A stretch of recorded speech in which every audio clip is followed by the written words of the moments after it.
Hot seat है अंजना, और वो है हैदराबाद की। वहां पर असदुद्दीन ओवैसी और माधवी लता के बीच में मुकाबला है। और देखिए, ये भी बहुत कड़ा मुकाबला हो सकता है। वैसे तो वो ओवैसी की पारंपरिक सीट मानी जाती है और ओवैसी साहब लगातार वहां से जीतते आए हैं, लेकिन इस बार बीजेपी ने माधवी लता को वहां पर उतारा है, जो कि एक फायर ब्रांड महिला नेता है।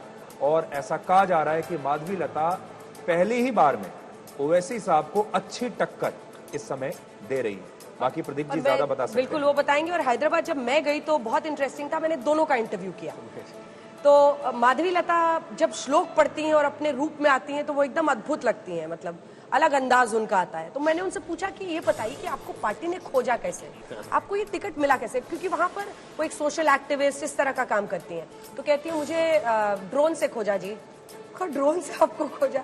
तो उनका वो कहना है कि मतलब शायद वहां पर जो उनकी एक छवि बन गई थी, क्योंकि वो ऐसे सांस्कृतिक कार्यक्रमों में बहुत हिंदू पूजा पाठ करती हैं, तो इसलिए उनको खोजा गया। लेकिन वो भी ओपनली ओवैसी के बारे में ज्यादा नहीं बोलती हैं, वो असद भाई ही बोलती हैं, क्योंकि उस पूरे इलाके में अगर उनको भी जीतना है तो उनको ये सुनिश्चित करना होगा कि जो पसमानदा मुस्लिम है वो उनके लिए वोट करे। बहुत सारे और ओवैसी की वहां पर काफी एक छवि बनी हुई है, पहले से एक होल्ड है वहां। और इस बार जो हुआ ये है कि हमेशा से पहले 10 साल पहले से कांग्रेस और ओवैसी के बीच में चुनाव मेन कॉन्टेस्ट होता था।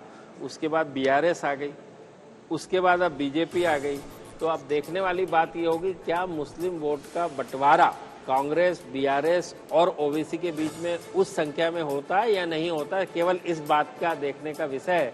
और जिस हिसाब से ओवैसी की पॉपुलैरिटी है हैदराबाद सीट के ऊपर, हमें लगता है और जो जनता ने जो बताया, ओवैसी के पक्ष में जो है वो बेहतर हवा बहती हुई दिख रही है। लेकिन इसी के साथ उन्होंने वहाँ काम भी किया है प्रदीप जी, क्योंकि उन सीट पर मैं गई हूँ, 3 बड़े अस्पताल वहाँ पर चलते हैं जो उन्होंने बनाए हैं। पूरे इलाके में बहुत सारे ऐसे लोग हैं जो बाकी उनको पूछते हैं। ये अपने आप में एक, आप कह लीजिए, असदुद्दीन ओवैसी का वहाँ पर असर है।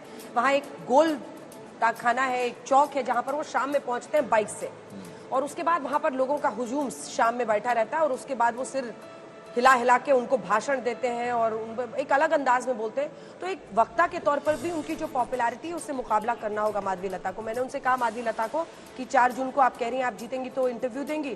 बोली 4 को नहीं 5 को दूंगी। मैंने कहा क्यों? तो कहती है उस दिन मैं विजय जुलूस निकालूंगी। तो उनका भी कॉन्फिडेंस कम नहीं है। नहीं, वक्ता के तौर पे तो मैं जरूर कहूंगा कि ओवैसी जी का तो कोई जवाब ही नहीं है, उसमें सबको पता है। लेकिन माधवी लता भी कोई कम नहीं है एग्जैक्टली बोलने के मामले में। लेकिन मैंने बताया जैसे परिवर्तन टेक्स टाइम।